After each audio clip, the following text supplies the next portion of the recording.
अस्सलामुअलैकुम, welcome to ECL easy computing lectures. आज का लेक्चर स्टार्ट करने से पहले इस वीडियो को लाइक करें, शेयर करें और सब्सक्राइब करें इस चैनल को, ताकि आपको और ज़्यादा से ज़्यादा वीडियो मिल सकें। आज का जो हमारा टॉपिक है उसके अंदर हम डिस्कस करेंगे डाटा माइनिंग सीरीज़ के हवाले से एक टॉपिक को, जो है एग्लोमरेटिव क्लस्टरिंग। एग्लोमरेटिव क्लस्टरिंग की जो 3 टाइप्स हैं उसके अंदर हम सिंगल लिंकेज अप्रोच को आज डिस्कस करेंगे। अब से पहले तक जितने भी लेक्चर हमने डिस्कस किए हैं क्लस्टरिंग के ऊपर, उसके अंदर हमने के मीन क्लस्टरिंग को डिस्कस किया है, के मॉड्यूल क्लस्टरिंग की मेथड को देखा है, उसके अंदर उसकी एग्जांपल को देखा, हम किस तरह उसको सॉल्व कर सकते हैं।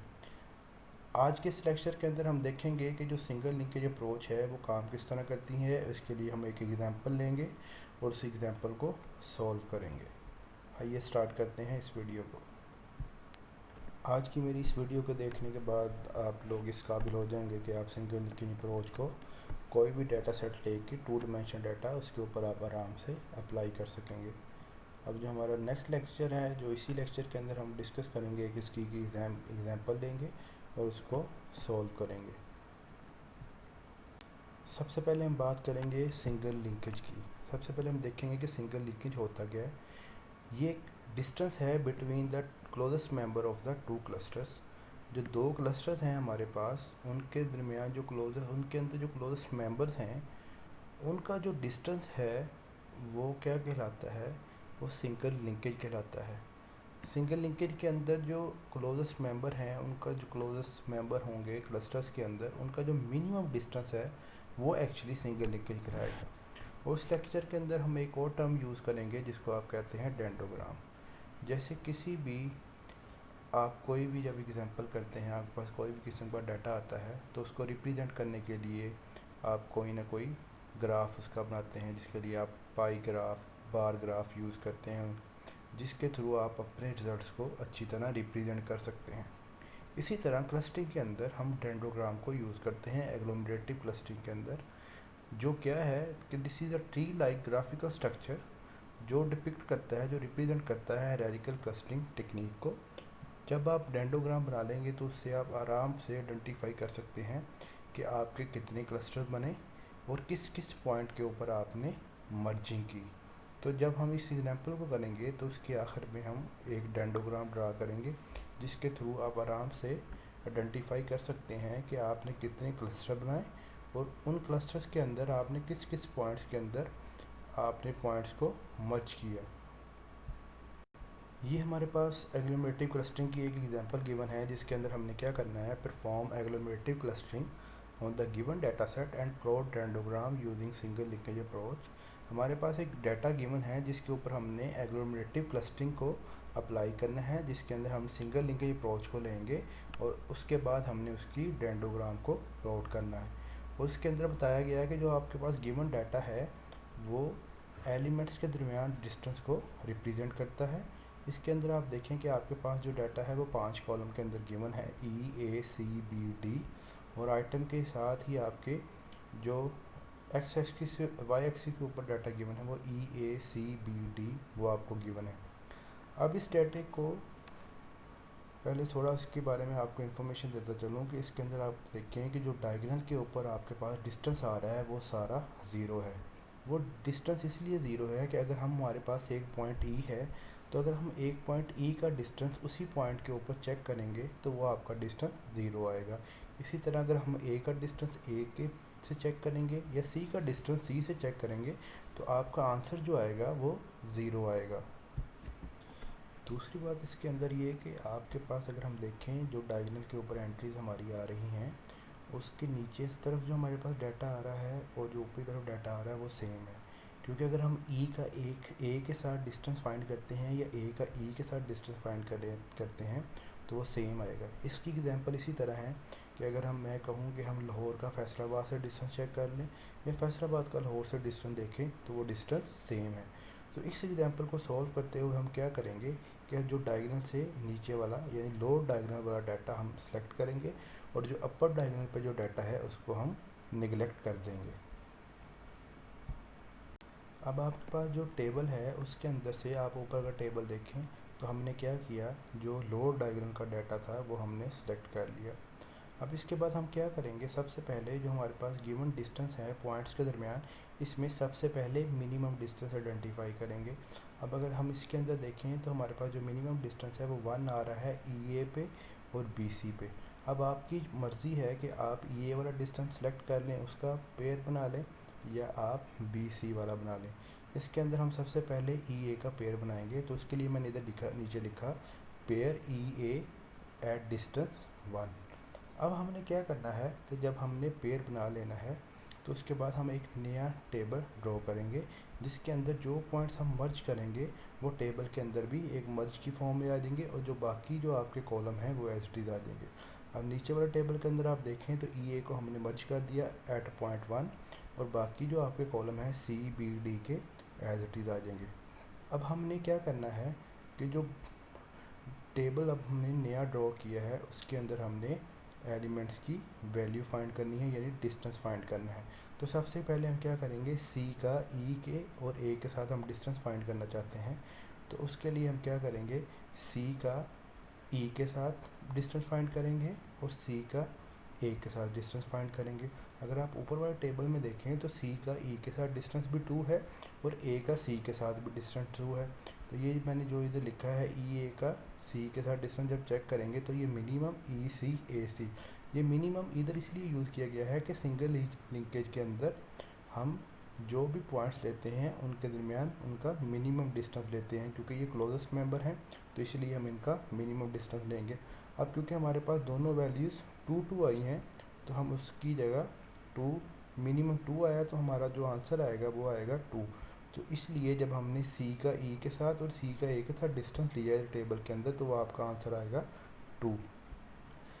जब इसी तरह मैंने आपको पहले टेबल में बताया था कि जब हम ई ए का ई ए के साथ डिस्टेंस या सी का सी के साथ डिस्टेंस फाइंड करेंगे तो वो डिस्टेंस सेम आएगा, तो जिस वजह से हमारा डायगोनल के ऊपर जो वैल्यूज़ आएंगी वो अगेन 0 ही आएंगी। इसके बाद इसी तरह बी का ई के साथ और बी का ए के साथ डिस्टेंस फाइंड करेंगे तो आपका आंसर क्या आएगा। फिर आप ऊपर वाले टेबल से दोबारा देखेंगे कि बी का ई के साथ क्या डिस्टेंस है, वो 2 है, और बी का ए के साथ क्या डिस्टेंस है तो वो 5 है। तो जो मिनिमम डिस्टेंस है वो क्या है, इसके अंदर 2 है, तो हमने उसकी जगह 2 लिख दिया। इस तरह डी का ई के साथ और डी का ए के साथ डिस्टेंस फाइंड किया तो मिनिमम डिस्टेंस आपका 3 आएगा।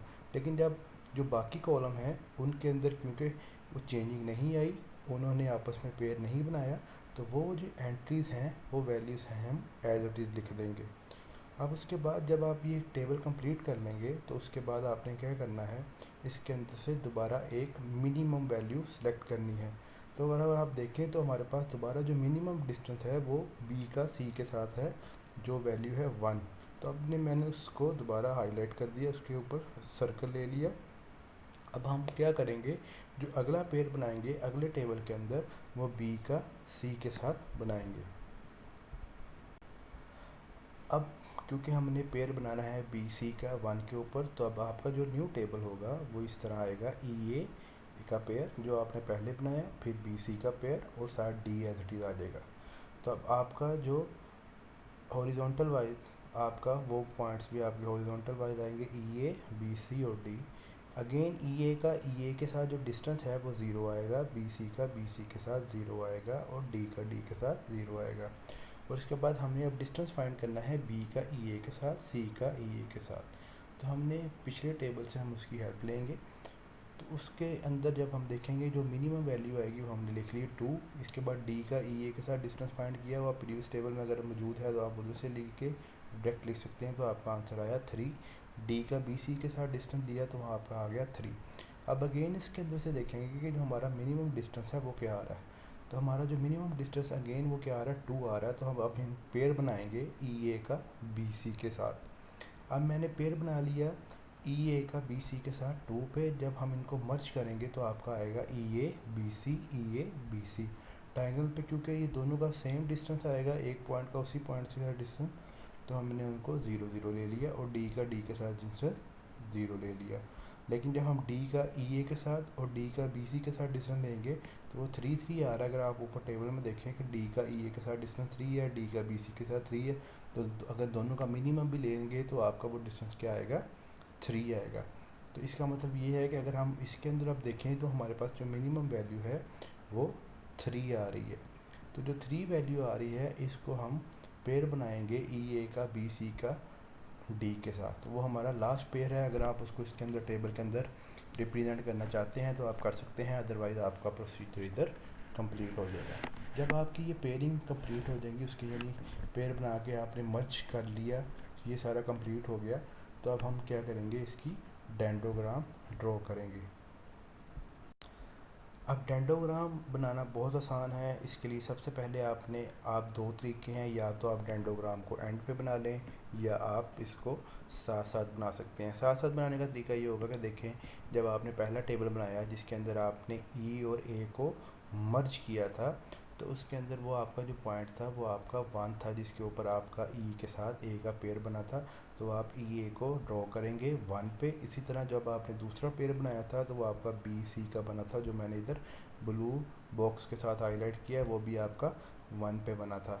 उसके बाद आपका जो तीसरा पेयर था वो ई ए का बी सी के साथ बना था, तब आपकी वैल्यू थी 2, तो वो मैंने इसको पर्पल लाइन के साथ जरा ड्रॉ कर दिया।